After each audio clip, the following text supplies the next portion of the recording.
안녕하세요. 블록체인 에반젤리스트 최화인입니다. 이슈와 뉴스의 숨은 의미들을 탈탈 털어보는 코인 인사이트 시간입니다. 오늘은 한국조세정책학회장 오문성 교수님 모시고 비트코인 가격과 매크로 경제 이슈의 연관성에 대해서 이야기 나눠보겠습니다. 안녕하세요, 교수님. 네, 안녕하십니까. 예, 최근 비트코인 가격의 급변동성이 굉장히 커지고 있습니다. 10월 8일 날 1억 8천만 원 가까이 상회했던 비트코인이 불과 한 달도 안 된 11월 4일에는 1억 5천만 원 이하로 급락하는 사태가 벌어졌는데요.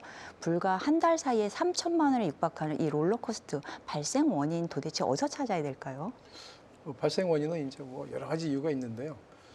최근에 지금 1억 5천에서 1억 8천까지 찍고 이제 다시 1억 5천으로 왔는데, 이 비트코인이 2009년도에 처음 시작돼 가지고 굉장히 오랜 기간 동안 이제 거래가 되지 않습니까? 이제 초기에 산 분들은 지금 엄청난 이제 이익을 내고 있는 상황이거든요. 그래서 이분들도 계속 시장을 보면서 지금까지 참기도 어려웠었겠지만, 지금까지 참은 분들도 지금 팔아야 되냐 아니면 조금 더 가져 있어 볼까 하는 생각이 항상 고민일 겁니다. 그런 상태에서 장이 조금만 출렁되면 자기들도 마음이 왔다 갔다 하는 거예요. 이 정도에서 우리가 먹어도 엄청한데 잘못하면 쭉 빠져버리면 내가 지금까지 이제 이익을 봤던 것을 많이 이제 토해내야 되는 그런 상황이 되니까, 그 부분에 대해서 조그만 어떤 하락이 있어도 이게 하락의 시작이라는 생각을 하는 심리적 이유가 있을 것 같아요. 일단 또 하나는 이제 지금 현재 기관들 입장에서는 구조적으로 지금 현재 취득을 하고 있단 말이에요.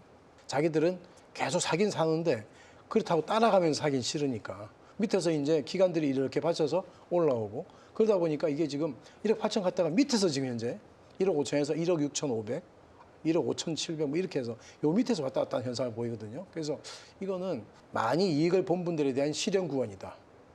그리고 이제 기관들로 볼 때는 적정하게 저기들이 그 이제 취득할 수 있는 가격대에 와 있다라고 생각하고 오랫동안 보유할 거니까, 그런 어떤 매도와 매수 세력의 어떤 나름대로의 어떤 힘의 균형이 이루어지고 있는데요. 기관들은 계속 사고 싶은 그런 생각을 가지고 있는 거죠, 지금도.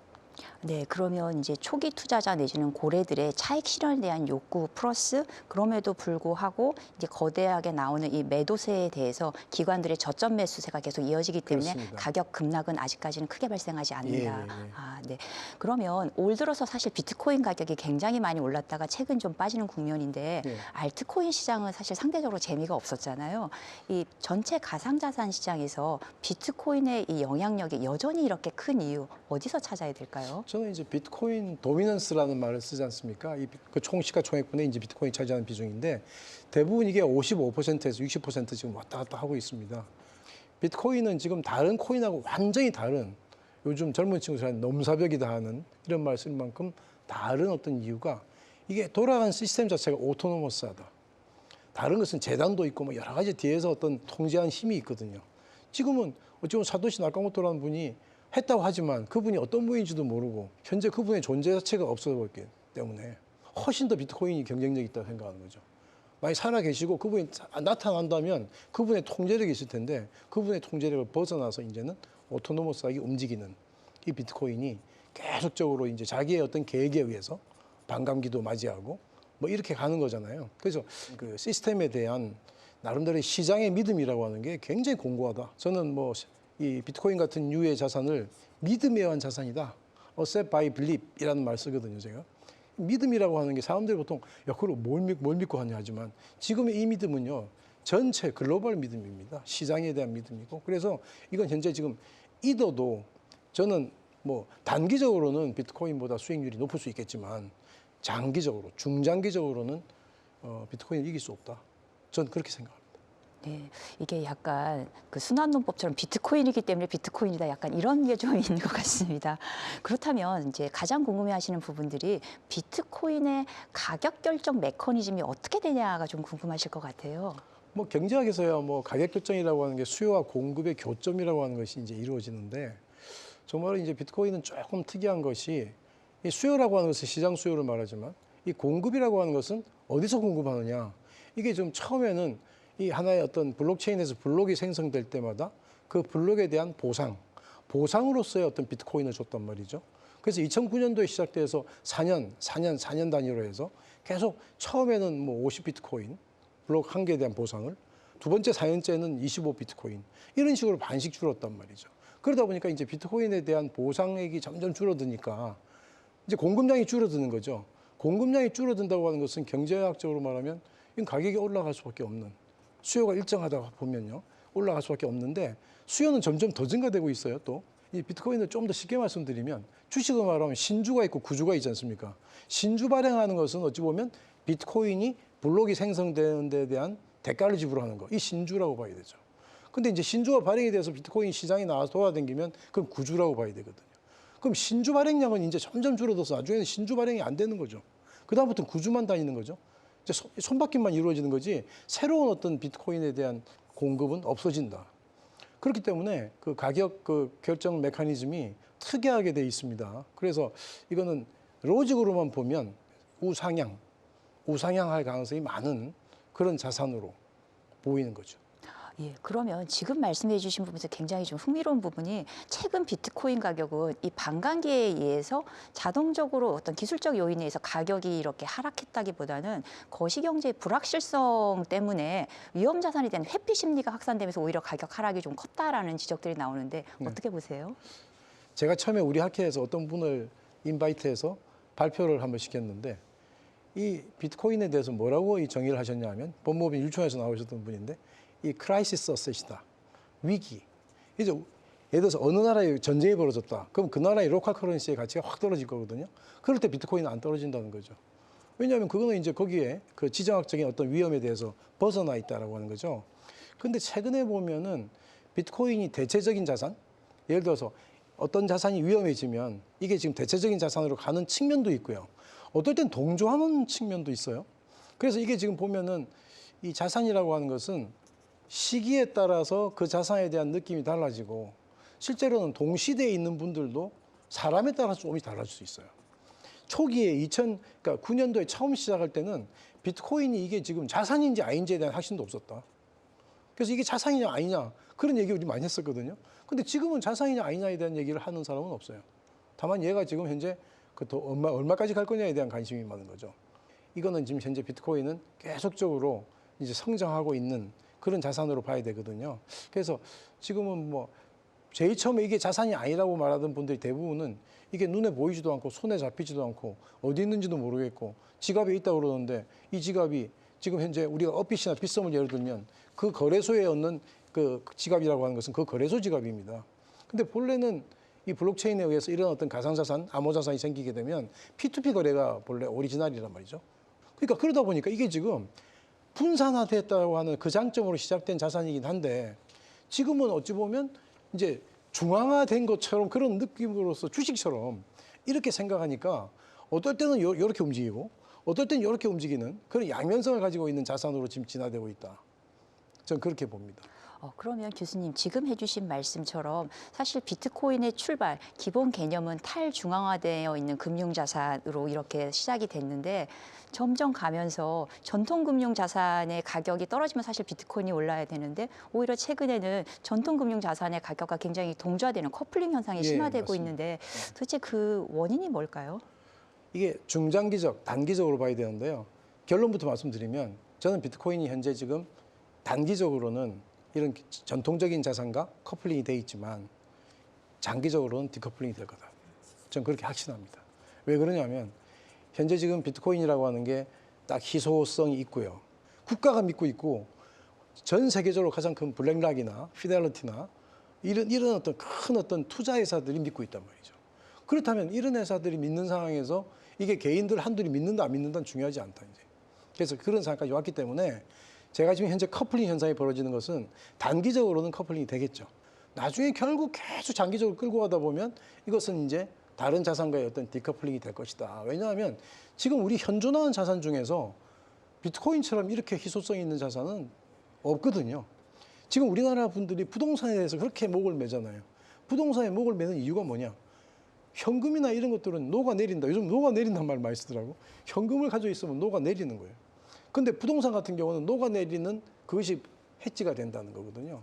부동산보다 더 부동산 같은 비트코인이라고 제가 2대1에 대한 기고한 글이 있는데 최근에 이 부동산은 그래도 이게 어찌 보면 그 펀저블 어셋 그러니까 호환 가능한 게 아니거든요. 부동산도 잘 사야 돼요.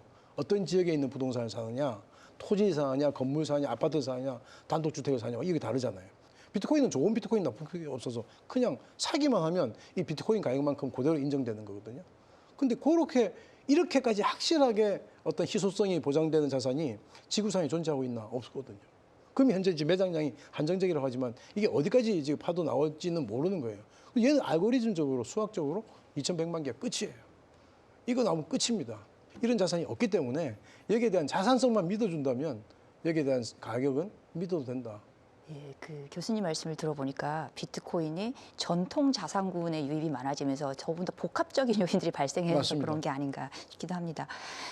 그럼에도 불구하고 최근 미국 증시가 AI 붐으로 굉장히 사상 유례 없는 호황을 또 누리고 있고 네.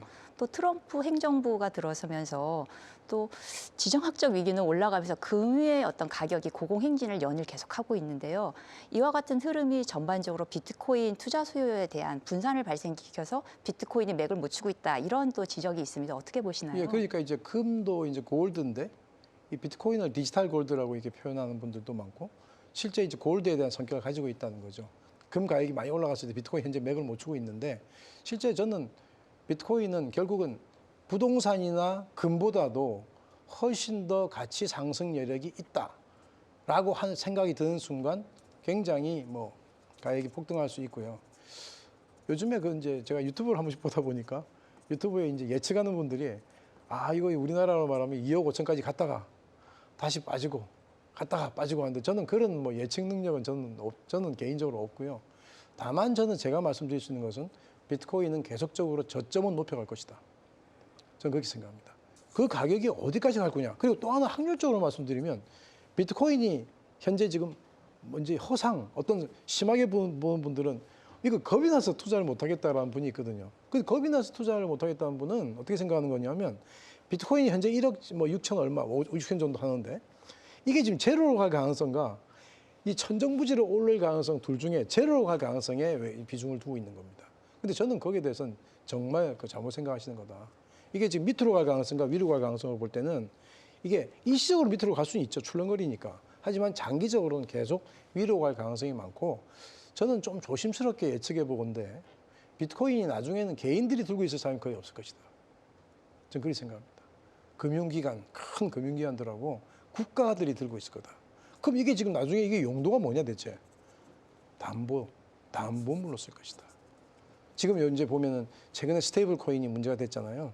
많이 이슈가 돼 있는데 스테이블 코인 발행할 때 너 US 달러로 하든지 많은 부분을 미국 국채로 하라고 됐잖아요. 그죠?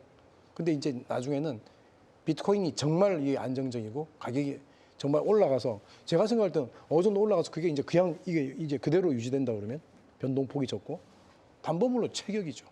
그리고 그 미국 국채, 미국에 대한 부채 해결하는데도 뭐 이 지금 비트코인을 사용할 수 있다라는 말까지 나올 정도로 그런 얘기가 나오는 거죠. 예, 그러면 이제 지금 가격 박스권을 형성하고 있는 이제 이 자본 유동성의 어떤 풍선 효과가 어느 정도의 가치 자산으로서의 가격 상승에 대한 믿음이 확고해지는 순간 확 깨고 나올 것이다. 그렇죠. 예, 그렇다면 이렇게 비트코인이 다시 상승세로 전환하기 위해서 네. 먼저 좀 선결해야 될 또 리스크들도 있을 것 같은데 어떤 악재들을 좀 털어내야 될까요? 저는 장기적으로는 뭐 악재를 털어낼 악재도 없다고 봅니다. 그냥 없다고 보지만 이게 아까 말씀드린 단기적으로 투자하는 분들도 많기 때문에 이거 지금 비트코인 사야 될까 말아야 될까 뭐 이런 여러 가지 어떤 고민들을 하시는 분들을 위해서는 단기적인 악재를 걷기 위해서는 이제 금리가 좀 이제 떨어지는 신용을 해야 된다. 근데 지금 금리가 우리나라도 그렇고 미국도 그렇고 현재 떨어지고 있는 건데요. 최근 잠깐 스톱을 하고 있고 아직은 지금 현재 이르고 있거든요. 우리나라 금리를 현재 지금 더 이상 못 내린 이유는 부동산 가격의 폭등입니다. 부동산 가격이 폭등하는 이 선에서 이 금리를 또 내리게 되면 거기다 또 기름을 부어 끼얹는 거고. 근데 미국도 여러 가지 문제가 많은 게요. 금리를 실은 올릴 가능성보다는 내릴 가능성이 더 많다고 보거든요.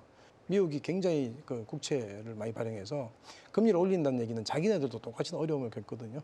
그래서 금리를 내려야 되거든요. 그래서 저는 금리가 조심스럽게 제가 예측해 보기는 금리가 올라갈 가능성보다는 어쨌거나 상황이 조금 바뀌면 금리를 내릴 것이다. 그렇다면 비트코인 같은 경우는 거기다 날개를 좀 달 것이다.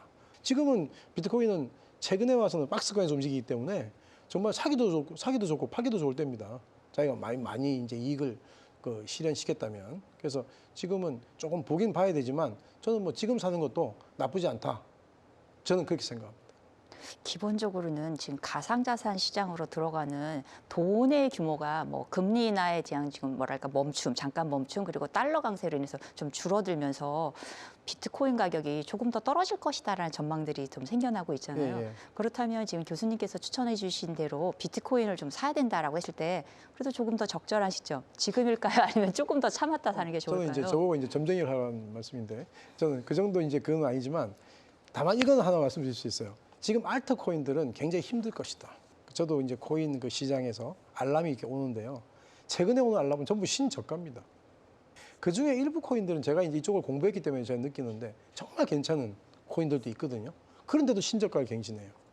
그러니까 알트 코인이라 그러면 비트코인을 제외하면 다 알트 코인입니다. 이더가 알트 코인이 아닌 줄 아는데 이더도 알트 코인의 범주에 속하는 거거든요. 그러니까 큰 돈을 이렇게 투자를 하면 비트코인 이외에는 할 수 있는 게 쉽지 않다. 저는 개인적으로 그렇게 생각합니다. 교수님께서 해주신 말씀 들어보니까 교수님께서 비트코인 사시는 방식을 제가 알았어요. 조금씩 지속적으로 계속 사는 방식이신 것 같아요. 그렇죠, 그렇죠. 네. 제가 요즘 말하는 그거잖아요. 그 달러 코스트 에버리징인가요? 그 방법이 계속 이게 하루에 뭐 20만 원씩이라도 계속 사면 내려가고 올라갈 때마다 신경 안 쓰고 그냥 일정 시간에 눈만 뜨면 사는 거죠. 20만 원씩. 그렇게 되면 이렇게 모이잖아요. 근데 그렇게 사는 분들이 생각보다 주위에 많아졌어요. 그 말씀은 뭐냐면 장기적인 투자 자산으로 이제 인식을 한다는 거예요. 그러면 이제 아까 제가 제일 처음 했던 타이밍에 대한 부분을 다시 좀 돌아가자면 지금 사든 언제 사든 그냥 계속 가격은 오를 거니까 조금 호흡을 길게 해라. 이 정도로 그럼 이해를 예, 하겠습니다. 그러니까 뭐 올라가든 떨어지든 그냥 계속 조금씩 사들이면 그게 이제 에버리징이 될 거다. 예, 또 이제 비트코인이나 가상자산 투자에 있어서 중요한 포인트가 규제 리스크잖아요. 예, 예. 그래서 최근에도 그렇고 이제 여러 제도권으로 편입될수록 규제와 이제 특히 세금, 과세에 대한 부분이 굉장히 큰 부담으로 늘어나고 있는데 조금 향후 우려되는 시장을 좀 위축시킬 수 있을 것 같은 잠재적 리스크들을 특히 규제 부분에서 어디를 짚을 수 있을까요? 저는 이제 그 조세 쪽을 제가 전공한 이제 교수긴 하지만 이 조세에 관련된 문제가 나오면 이 이제 비트코인을 포함한 여러 가지 암호 자산들, 가상 자산들에 대해서는요. 저는 첫째, 가세가 본격화되면 P2P 거래가 활성화되고 덱스 거래가 활성화될 거다. 이런 생각이 들거든요. 첫째.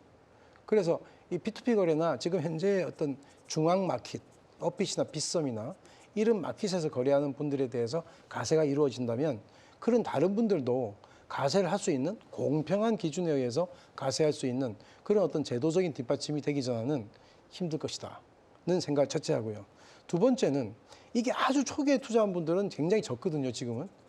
진짜 2009년도에 투자한 사람들은 이거 어떻게 투자를 했는지도 잘 모르겠는데 그런 분들이 굉장히 많이 이제 이익을 냈잖아요. 근데 그분들에 대한 가세는 이제 이루어지겠지만 최근에 투자한 분들은 그렇게 많이 이게 이익을 못 냈고요. 최근에 이익을 냈다 하더라도 그렇게 잠시 낸 거거든요.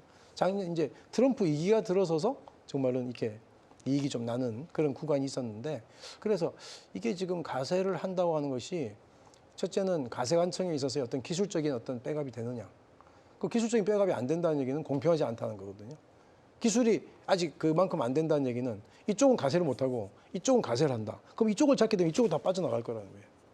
그러니까 이런 어떤 상황이 되면 정말은 어떤 가세 기간에 대한 어떤 그 믿음도 굉장히 적어질 거고요. 그리고 이게 이익을 무지 많이 낸 사람들은 이걸 어떻게든 자기가 세금을 안 내려고 노력할 거라고요. 근데 이게 이 블록체인 기술이라고 하는 게 실은 이 트레이스 한다는 게 쉽지 않은 부분이 있단 말이에요. 여러 가지 어떤 기술로서. 그래서 그런 것들을 가세관청에서 이게 가상할 건가 하는 문제 또 하나 있고 정말은 이거보다 더 앞에 있는 게 금융소득 그 종합가세, 금융소득 가세거든요. 금융투자소득 가세. 근데 이게 지금 현재 폐지가 돼 있는 상태. 연기가 아니고 폐지가 돼 있는 상태거든요. 그렇다면 현재 우리 주식에 지금 가세를 못 하고 있는데 가상자산에 대해서 지금 가세를 하겠다는 말을 꺼낼 수 있는 단계인가 하는 것은 또 이게 순서가 여기가 먼저 이루어지고 그다음 여기가 있으니까 좀 시간은 걸릴 것이다. 그런 생각이 듭니다. 그렇다면 이제 결국 과세 인프라가 되어 있느냐는 물리적인 요건과 함께 또 그에 따라서 여러 가지 이제 과세 불공평성 때문에 나는 조세 저항, 그리고 이제 세 번째로는 자산 간에 이제 금투세도 폐지된 마당에 가상자산만 한다는 건 너무 불합리하지 않냐, 이런 세 가지 관점에서 좀 예, 고려해 볼 그렇습니다. 만하겠네요. 최근 이제 코인 시장 관련해서 탈세 이슈들도 좀 많잖아요. 특히 네네. 뭐 RWA라든가 여러 가지 좀 이게 복합 자산이 되면서 여러 가지 이슈들, 또 불법 행위들, 뭐 여러 가지 또 범죄 행위들에 좀 악용되는 사례들도 있는데, 이런 것들에 대해서 좀 어떻게 보시는지, 또 여기에 대해서 비트코인이 악용되는 것이 자산적인 어떤 좀 경쟁력을 떨어뜨리는 건 아닌지 좀 말씀 부탁드리겠습니다. 저는 이제 블록체인 기술이라고 하는 게 이 분산화돼 있고 여러 가지 추적이라고 하는 게 클래식한 우리 전통적인 자산에 비해서는 굉장히 어렵거든요. 어려운 면이 있단 말이죠. 그러다 보니까 우리 예전에 기억나신지 모르겠는데 N번방에서도 모네로라고 하는 그 코인을 이용했어요. 근데 모네로가 이제 우리나라에서는 그때는 신문에 상장 폐지를 했는데 그 상장 폐지가 아니라 거래 지원 중지였는데, 그래서 그게 지금 이제 우리나라에서 모네로라는 코인을 볼 수가 없는 상황이 됐거든요. 혁신적인 기술이 시장에 나타날 때 하나의 진통이다 저는 생각합니다. 이게 이제 지금까지 보지 못했던 기술력으로 나온 여러 가지 자산들이 범죄 집단에서 볼 때는 굉장히 지금 매력적이란 말이죠. 그러니까 자기들이 그걸 이용을 해요. 근데 그걸 이용했는데 그걸 거기서 이용했다고 해서 이 자산이라고 하는 게 이상한 자산은 아니거든요. 그래서 저는 그러한 어떤 그 나름대로 사회 현상은 새로운 어떤 기술이 나타나고 그 기술의 어떤 결과물로서 아웃풋이 나오고 의도가 나쁜 사람들이 그걸 이용을 하고 이런 것들이 사회에 많이 나타나지만, 그것 때문에 우리의 기술이 지금 별로 늦춰서는 안 된다. 다시 말하면 우리나라가 현재 지금 ICO를 안 하고 있지 않습니까? 근데 ICO를 안 하는 것이 정부가 이거 위험한 상황에 대고 할까봐 지금 안 하고 있는데, 실제로 우리나라에서 ICO를 안 하기 때문에 실은 외국에 나가서 하고 이 ICO에 대한 경험에 대한 축적은 우리나라에서 이루어지지 않고 있다는 거죠. 근데 우리나라 ICO 계속 미룰 수 없습니다, 이거. 우리나라 ICO 홍콩 나가서 하고 막 싱가포르 나가서 하고 오잖아요. 그렇기 때문에 우리도 해야 될 건 해야 되는데 이 부분이 위험하더라도 정부에서는 하나의 로드맵을 만들어서 계속적으로 끌고 나가야 되는 그런 어떤 끈기가 있어야 되는 거죠. 오늘은 한국조세정책학회장 오문성 교수님 모시고 거시경제 변동에 따른 비트코인의 가격 전망에 대해 이야기 나눠봤습니다. 오늘 저희가 준비한 이야기는 여기까지입니다. 시청해 주셔서 감사합니다.